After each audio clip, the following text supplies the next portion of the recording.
June the 2nd, Romans 4:18 and 19. For Abraham, when hope was gone, hoped on in faith. His faith never quailed. We shall never forget a remark that George Mueller once made to a gentleman who had asked him the best way to have strong faith. "The only way," replied the patriarch of faith, "to learn strong faith is to endure great trials. I've learned my faith by standing firm amid severe testings." This is very true. The time to trust is when all else fails. Dear one, you scarcely realize the value of your present opportunity. If you're passing through great afflictions, you're in the very soul of the strongest faith.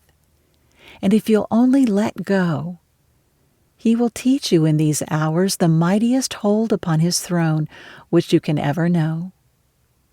Be not afraid, only believe. And if you are afraid, just look up and say, "What time I am afraid, I will trust in Thee." And you will yet thank God for the school of sorrow which was to you the school of faith. Great faith must have great trials. God's greatest gifts come through travail. Whether we look into the spiritual or temporal sphere, can we discover anything, any great reform, any beneficent discovery, any soul awakening or revival which didn't come through the toils and tears, the vigils and bloodshedding of men and women whose sufferings were the pangs of its birth? If the temple of God is razed, David must bear sore afflictions.